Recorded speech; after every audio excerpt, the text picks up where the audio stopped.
प्रणाम। हर हर महादेव। जय भोले शंकर।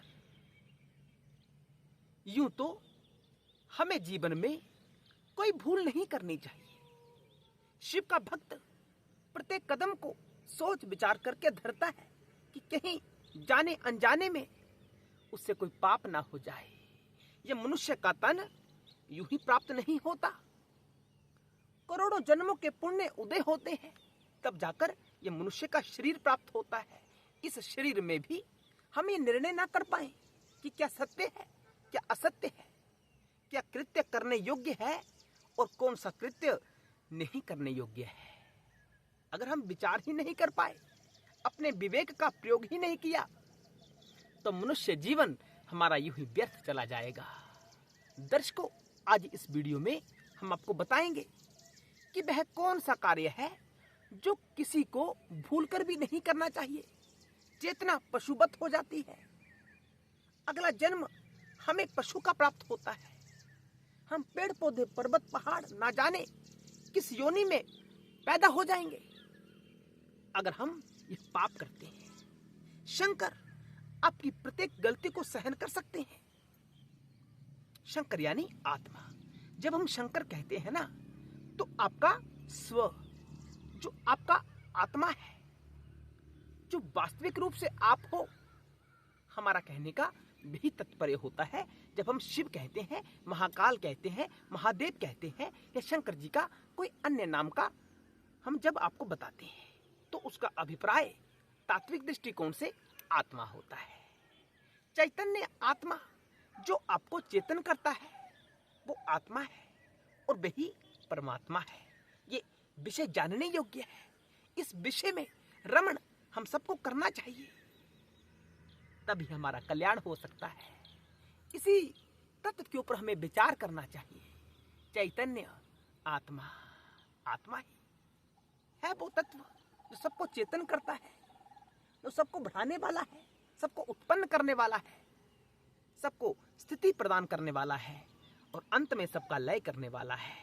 वही महेश्वर, वही शंकर सब करने कराने वाले हैं। हम तो मात्र जीव हैं।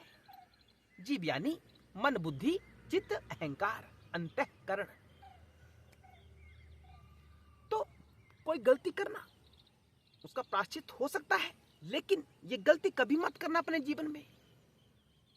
शिव ने कहा, कहा ईश्वर गीता में, जिस प्रकार श्रीमद् भागवत गीता है ना, सबको मालूम है, उसी प्रकार जो सब ज्ञान का आधार है, मूल ज्ञान जिसके ऊपर श्रीमद् भागवत गीता आधारित है, जो सबसे प्राचीन गीता है, वह ईश्वर गीता है, जो स्वयं महादेव के मुख से निकली हुई है। सामने सुनने वाला कौन है? सुनने वाला नारायण और ऋषि मुनि है। और ईश्वर गीता में यह भी कहा गया है कि जो गीता अर्जुन को श्री कृष्ण ने सुनाई थी, उसका आधार भी यह ज्ञान ही है जो शंकर जी ने प्रदान किया। तो हम सबको उसका श्रवण अवश्य करना चाहिए। उसी ईश्वर गीता में कहा गया कि शिव के भक्त का अपमान यानी महादेव का अपमान, शिव के भक्त की पूजा यानी साक्षात शिव की पूजा। कोई भेद नहीं है। शंकर और शंकर के भक्त में कोई भेद नहीं होता। इसलिए भूलकर भी ये अपराध मत करना। शंकर जी के भक्त का अपमान कभी मत करना। वो साक्षात महेश्वर का अपमान माना जाएगा। महेश्वर यानी आत्मा, आत्मा का अपमान किया तो कहां बच पाओगे? पशु का जीवन तो प्राप्त करना ही पड़ेगा। हो सकता है कुछ व्यक्ति कहें कि जो पशु है वो भी अपनी योनि में तो प्रसन्न नहीं है, वो कौन सा खुश नहीं है। भैंसा कभी चाहता है कि उसके प्राण निकल जाए? क्या वो चाहता है कि वह उस शरीर का त्याग कर दे? नहीं चाहता। नाली का कीड़ा भी नहीं चाहता कि कभी वो उस शरीर का त्याग करे। लेकिन साधकों, अच्छे का, बेहतरीन का ज्ञान हमें तब होता है जब हम सामने बैठकर उसे अनुभव करते हैं। बात समझ में आ रही है ना? निर्धनता का पता किसको चलेगा कि निर्धनता कैसी होती है, गरीबी कैसी होती है? किसको पता चलेगा? जो निर्धनता को महसूस करेगा वही महसूस कर पाएगा ना कि निर्धनता क्या होती है, अभाव क्या होता है। जिसके जीवन में कोई अभाव है ही नहीं, जो परिपूर्ण है सांसारिक दृष्टिकोण से, उसे गरीबी का कहां प्राप्त पता चलेगा? उसी को पता चलेगा जो स्वयं गरीब है। उसी प्रकार जब हम मनुष्य के जीवन में होते हैं ना, तभी देख पाते हैं कि कौन सी योनि श्रेष्ठ है, कौन सी श्रेष्ठ नहीं है। पशु के जीवन में तो हम अपने भाव को प्रकट भी नहीं कर सकते, हमारे पास वाणी भी नहीं होती। हमें दुख का अनुभव हो रहा है, ये हम किसी से कह नहीं पाते। जहां बांधा हमें किसी ने रस्सी के साथ, वहीं बंधकर हम रह जाते हैं। तो वो योनि मनुष्य की योनि से श्रेष्ठ है या नहीं? नहीं। ये मूल्यांकन हम कब कर पा रहे हैं? जब मनुष्य की योनि में है। अब मनुष्य है, मनुष्य सोचता है कि मैं ही मैं हूं, मैं श्रेष्ठ हूं। लेकिन जब हम तत्व की दृष्टि से जानने का प्रयास करते हैं तो मनुष्य की आगे की भी कुछ मंजिल होती है जो मनुष्य को प्राप्त करनी चाहिए। पशु को मनुष्यतन प्राप्त करना चाहिए और मनुष्य को अपना विस्तार, अपना विकास आध्यात्मिक दृष्टिकोण से आगे करना चाहिए। नहीं करते तो पशुवत्ता हमें प्राप्त होती है, पतन हो जाता है, हम पतित हो जाते हैं पुनः। तो जीवन में शंकर जी का अपमान कभी मत करना, और ना अपमान कभी शंकर के भक्त का करना।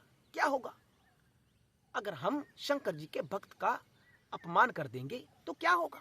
क्या करेंगे शंकर? साधकों, आपके कुल की वृद्धि रुक सकती है, आपके कुल में बढ़ोतरी नहीं होगी, सब कुछ अच्छा होगा आपके जीवन में। हो सकता है अब धन धान्य से परिपूर्ण हो, कोई अभाव ना हो, लेकिन घर में संतान ही नहीं होगी। तो उस परिपूर्णता का आप क्या करोगे? बताओ, क्या यह प्रसन्नता का विषय है या दुख का विषय है? मुझे लगता है कि यह दुख का विषय होना चाहिए। बढ़ोतरी रुक जाएगी। जिस कार्य को करना आप आरंभ करोगे अपने अच्छे के लिए, वो कार्य परिपूर्ण नहीं होगा, आप उस कार्य में असफल हो जाओगे। मृत्यु के बाद अगला जन्म पशु का प्राप्त होगा। ना जाने किस किस नरक को हमें झेलना पड़ेगा मृत्यु के बाद, क्योंकि शंकर कहते हैं कि मैं सब अपमान सहन कर सकता हूं, अपने भक्त का अपमान मैं कभी सहन नहीं कर सकता। इसलिए शंकर के भक्त से कभी भी द्वेष मत करना, उनकी स्तुति करना, उनकी पूजा आराधना करना। क्योंकि महेश्वर ने कहा, ईश्वर गीता में कहा कि जो मेरे भक्त की आराधना करता है, पूजा करता है, उन्हें मान देता है, वो मेरा मान बढ़ाने वाला होता है। इसलिए मैं कभी उसकी दुर्गति नहीं होने देता। मैं वचन देता हूं, सृष्टि के आरंभ में ये मैंने वचन दिया हुआ है कि जो मेरा भक्त होता है वो कभी दुर्गति को प्राप्त नहीं होता। इसलिए आज से ही शंकर जी की भक्ति आरंभ कर देना। ये शंकर का वचन है ईश्वर गीता में कि मैं अपने भक्त का दुर्गति कभी नहीं होने देता, उन्नति ही उन्नति प्राप्त होगी। हो सकता है इस जन्म में उसकी भक्ति अधूरी रह जाए, वो पूर्ण रूप से शिव भाव को प्राप्त ना हो सके, वो आत्मा में स्थित ना हो सके, लेकिन शिव की भक्ति करता है, चाहे जैसी भी भक्ति करता है, जाने अनजाने जैसी भी भक्ति करता है, मूर्खता पूर्वक भी भक्ति करता है, जैसी भी भक्ति करता है, लेकिन भक्ति करता है। शंकर कहते हैं मैं उसकी दुर्गति नहीं होने देता, उसका पतन मैं नहीं होने देता, उसे पतित मैं नहीं होने देता। अगला जन्म भी उसे मनुष्य का प्राप्त होगा और श्रेष्ठ कुल में वो जन्म प्राप्त करेगा और अपनी शंकर भक्ति को आगे बढ़ाएगा। ये शंकर जी का वचन है। शंकर जी का वचन झूठा नहीं हो सकता। संपूर्ण विश्व मिथ्या झूठा हो सकता है, लेकिन जो महेश्वर की वाणी है वो कभी भी झूठी नहीं हो सकती। हम सत्य रूपेण आपसे हाथ जोड़कर कह रहे हैं, शंकर जी के भक्त बनिए, खूब भक्ति करें, निष्काम भक्ति करें, आपका कल्याण अवश्य होगा। हर हर महादेव। जय शिव शंकर, जय भोलेनाथ।